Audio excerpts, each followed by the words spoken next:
Le vol MH370 a décollé comme n'importe quel autre. Un avion de ligne, 239 personnes à bord, un trajet de routine de Kuala Lumpur à Pékin, et la confiance quasi aveugle que tout se passerait comme d'habitude. Ce Boeing 777 de Malaysia Airlines s'est élevé dans l'obscurité de la nuit du 8 mars 2014, sans que personne dans la cabine ne sache qu'ils allaient devenir les protagonistes de l'un des plus grands mystères de l'aviation moderne. Aucun d'entre eux ne remettrait jamais les pieds sur la terre ferme. Dans les premières minutes, rien ne semblait anormal. Les communications avec la tour de contrôle étaient claires. Les conditions météorologiques étaient stables. Le vol avait décollé à minuit 41, heure locale, et après avoir atteint son altitude de croisière, il naviguait tranquillement au-dessus de la mer de Chine méridionale. Mais à 1h19 du matin, quelque chose s'est produit. Depuis le cockpit du MH370, une voix a dit « Good night, Malaysian 370 ». Ce furent les derniers mots connus émis depuis l'avion. Une minute plus tard, le transpondeur, le système qui permet d'identifier l'appareil sur le radar, a été désactivé. L'avion a disparu du radar civil. Il a tout simplement cessé d'exister.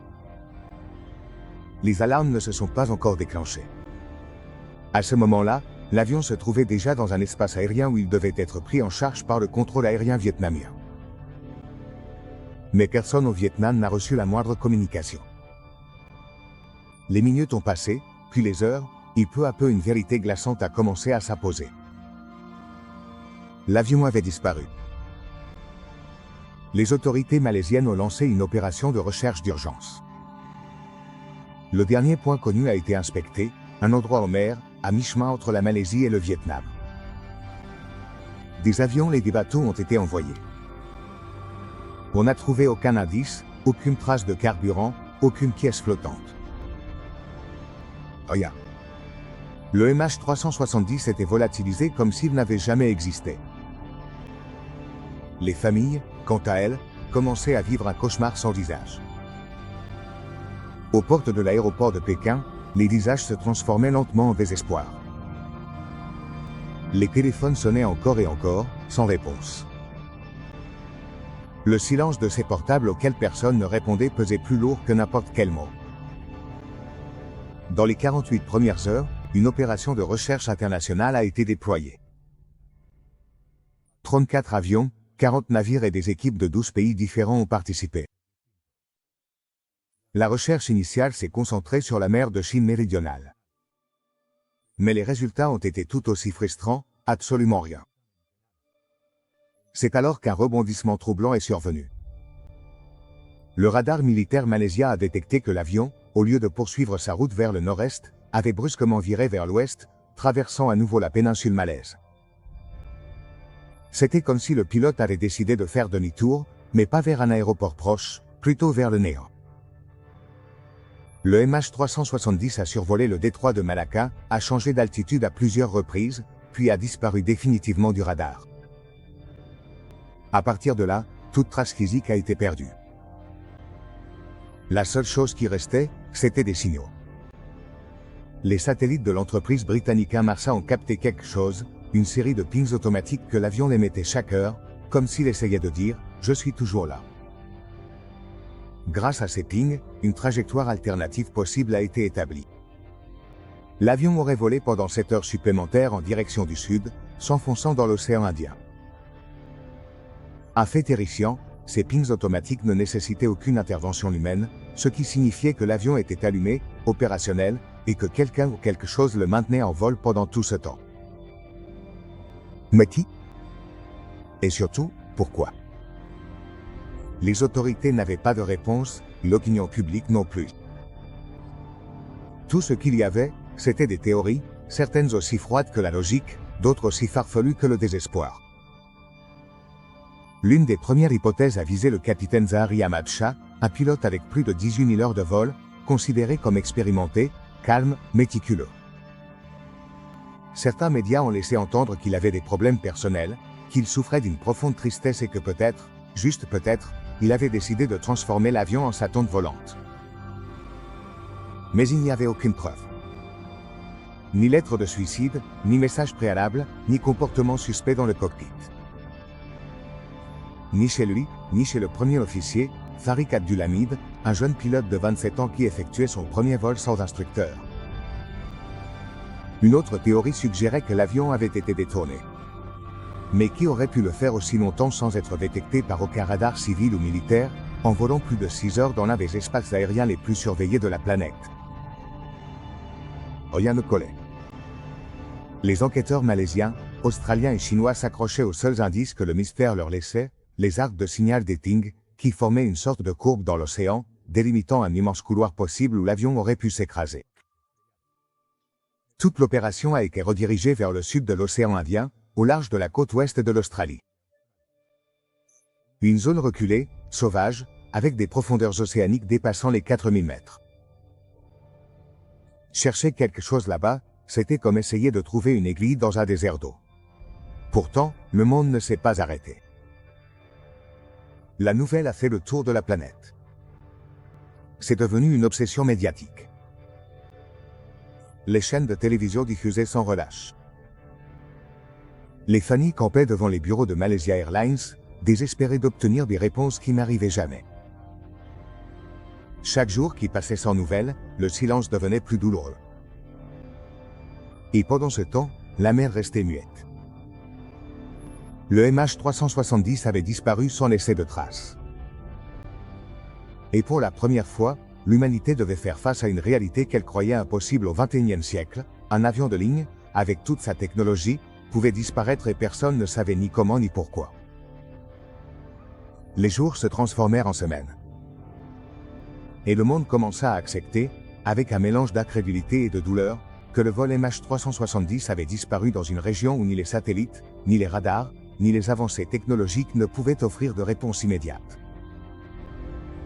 En plein 2014, avec des milliers de vols contrôlés chaque minute à travers la planète, un avion de ligne pouvait s'évaporer. C'était une idée aussi terrifiante qu'inacceptable. Les recherches dans l'océan Indien commencèrent avec vigueur. Les navires australiens menaient l'opération sur une zone de 60 000 km². Sonar, sous-marins, avions équipés de capteurs infrarouges. Tout était déployé dans une course contre la montre et contre l'immensité de la mer. Mais pendant des mois, absolument rien n'apparut. Ni boîte noire, ni aile, ni morceau de fuselage. L'océan offrait un silence sépulcral, aussi profond que l'angoisse des familles. Et c'est alors que le monde semblait sur le point d'oublier l'affaire, que le mystère a soufflé son premier murmure. Août 2015, île de la Réunion, océan Indien. Un objet échoué sur le rivage. Il avait une forme courbe, était recouvert d'incrustations marines et appartenait clairement à un aéronef. Les experts n'ont pas tardé à le confirmer. C'était un flapperon de l'aile droite d'un Boeing 777. Et un seul de ces avions était porté disparu à ce moment-là. C'était la première preuve physique du MH370 depuis sa disparition. Mais avec elle, aucune réponse n'est venue, seulement plus de questions. Comment était-il arrivé jusque-là? Quel courant l'avait entraîné sur plus de 4000 km? Que signifiait réellement cette découverte?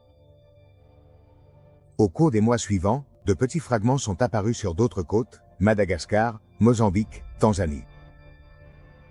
Certains morceaux provenaient de l'intérieur de la cabine, d'autres du fuselage. Mais rien de concluant n'a jamais été retrouvé. Aucune boîte noire, aucun corps, rien qui permette de reconstituer les dernières secondes du vol. Pendant ce temps, des fissures ont commencé à apparaître dans le récit officiel. Les enquêteurs malaisiens ont été accusés de manquer de transparence. Certains documents ont fuité, contenant des données contradictoires. Des rapports qui ne concordaient pas, des horaires qui ne collaient pas, des versions qui changeaient.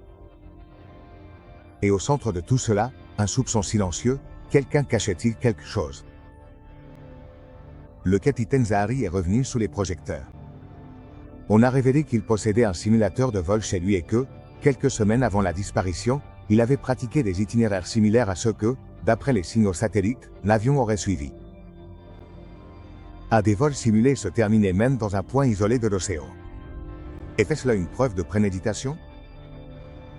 Les défenseurs du pilote affirmaient qu'il était courant que les capitaines s'exercent sur des itinéraires peu conventionnels, simplement par intérêt technique.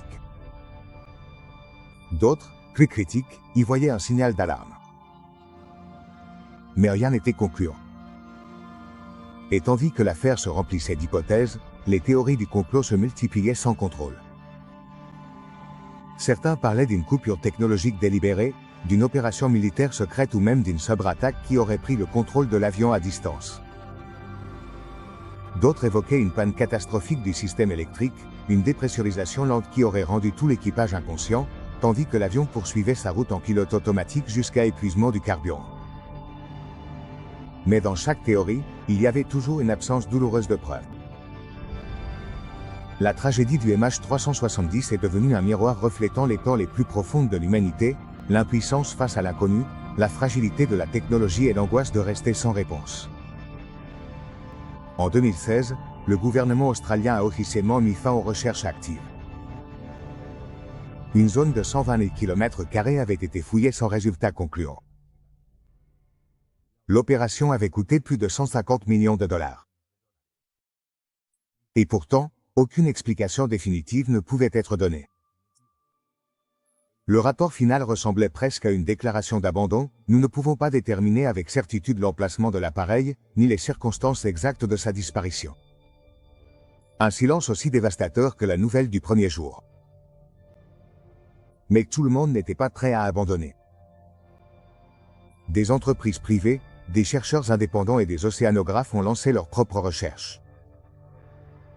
Parmi eux, la société américaine Ocean Infinity, qui en 2018 a lancé une nouvelle expédition avec des véhicules sous-marins sans pilote, une technologie de pointe et la promesse de ne se faire payer que s'ils trouvaient quelque chose. Au non plus non pas de succès. L'océan ne rendait rien. À chaque nouvelle tentative, le mystère du MH370 devenait plus épais, plus impénétrable, plus symbolique. Ce n'était plus seulement une affaire de disparition aérienne. C'était une blessure ouverte au cœur de l'aviation moderne. Et plus encore, c'était une cicatrice émotionnelle pour des centaines de familles. En Malaisie, en Chine, en Australie et ailleurs dans le monde, les proches des victimes continuaient d'attendre. Certains continuaient de se rendre chaque année sur le lieu symbolique de la disparition. D'autres ont créé des associations pour exiger la reprise des recherches. Tous partageaient le même besoin, clore l'histoire, connaître la vérité. Mais la vérité restait enveloppée d'eau, d'obscurité et de silence. Et tandis que les théories se multipliaient, le monde faisait face à une possibilité troublante. Peut-être que nous ne saurions jamais ce qui s'est passé dans les dernières minutes du vol MH370. Peut-être que cet avion resterait un fantôme suspendu dans le temps et dans l'océan. Un rappel brutal que tout ne peut pas être maîtrisé. Qu'avec tout, même à l'ère des satellites, de l'intelligence artificielle et de la surveillance mondiale, le mystère peut encore l'emporter. Aujourd'hui, plus d'une décennie après cette nuit où le MH370 a disparu des radars, le monde attend toujours une réponse. Et le plus effrayant, c'est que le temps, au lieu d'éclaircir les choses, les a rendues plus obscures. Le manque de preuves solides a permis aux théories de pousser comme des branches sauvages. Certaines plausibles, d'autres complètement délirantes, mais toutes nourries par un vide qui n'aurait jamais dû exister. Parce qu'il ne s'agissait pas d'un petit avion perdu dans une tempête. C'était un Boeing 777 doté d'une technologie de pointe, avec 239 personnes à bord et de multiples systèmes de communication redondants. Et pourtant, il s'est volatilisé. Beaucoup d'experts s'accordent sur un point, la déviation de l'avion a été délibérée. Quelqu'un dans le cockpit a reprogrammé la trajectoire, éteint les transpondeurs, évité l'espace aérien fortement surveillé et tracé une route vers l'un des endroits les plus reculés de la planète. Un endroit où, avec un peu de chance, personne ne le retrouverait jamais. Mais cette hypothèse soulève une autre question, encore plus troublante, pourquoi? Quelle raison une personne pourrait-elle avoir pour faire disparaître tout un avion? Était-ce un suicide? Un acte planifié pour envoyer un message? ou quelque chose de bien plus sombre. Les experts en psychologie aéronautique ont analysé à maintes reprises le profil du capitaine Zahari. Et bien que certains l'aient décrit comme un professionnel brillant, stable et apprécié, d'autres évoquent des signes de pression émotionnelle. Une relation brisée. Une certaine solitude. Un isolement grandissant. Est-il possible que tout se résume à un acte désespéré d'une seule personne? Certains proches rejettent fermement cette idée. Ils ne veulent pas que la mémoire de leurs êtres chers soit associée à une version sans preuve. Ils veulent des faits, des données, une enquête approfondie et, surtout, de la transparence. Mais l'affaire du MH370 a démontré que, même avec des milliers de regards attentifs, des gouvernements impliqués et des millions investis dans les recherches, la mer peut continuer à garder ses secrets. Et peut-être que le plus cruel dans cette affaire n'est pas la disparition en elle-même, mais la façon dont le monde l'a laissé passer. L'affaire a peu à peu disparu des journaux télévisés. Les réunions officielles sont devenues moins fréquentes et de nombreux gouvernements impliqués, avec le temps, ont tourné la page. Comme si le silence était plus facile à gérer que l'incertitude. Mais pour les familles, il n'y a pas de page à tourner. Il n'y a pas de fin s'il n'y a pas de vérité. Certaines gardent encore des affaires, attendant un signe. D'autres ont transformé leur douleur en combat. Mais tous portent la même blessure, ne pas savoir. Et c'est cette blessure qui transforme une tragédie en un cauchemar sans fin. Le vol MH370 n'est pas seulement une histoire d'aviation. C'est une histoire humaine, d'absence, d'impuissance, de lutte contre un système qui semble détourner le regard lorsqu'il ne trouve pas de réponse. À chaque anniversaire, les mêmes questions ressurgissent, et s'il était ailleurs? Et si quelqu'un avait caché la vérité? Et si la technologie n'avait pas failli, mais avait été réduite au silence? En 2024, une nouvelle initiative internationale a évoqué la possibilité de relancer les recherches en utilisant l'intelligence artificielle, des modèles océaniques plus précis et des données affinées. Mais rien ne garantit que l'on ira plus loin qu'auparavant, car le véritable problème n'est pas le manque de technologie. C'est que, dès le début, l'histoire du MH370 est écrite à moitié, avec des données incomplètes, des versions confuses, des temps morts que personne n'a su expliquer. Et c'est dans cet espace, entre ce que nous savons et ce que nous ne saurons jamais, que réside le véritable mystère. Il y a quelque chose de profondément troublant là-dedans. Savoir que tu peux monter dans un avion, confier ta vie à un système qui se vante de sa sécurité et qu'en dépit de tout, tu peux disparaître sans laisser de traces. C'est une fissure dans notre idée de contrôle, une brèche dans notre confiance envers le monde moderne. Un avertissement que, peu importe nos progrès, l'incertitude demeure, tapie dans l'ombre. Et l'affaire du MH370 en est le monument le plus troublant. Aujourd'hui, quand quelqu'un mentionne ce numéro, MH370, il ne pense pas seulement à un vol. Il pense à un symbole, à une question sans réponse, à une absence qui ne se comble pas. C'est l'écho de 239 voix qui attendent encore d'être entendues. C'est le souvenir d'un avion qui a volé vers le néant et qui, d'une certaine manière, continue de voler. Car tant que toute la vérité ne sera pas connue, le MH370 n'a pas atterri.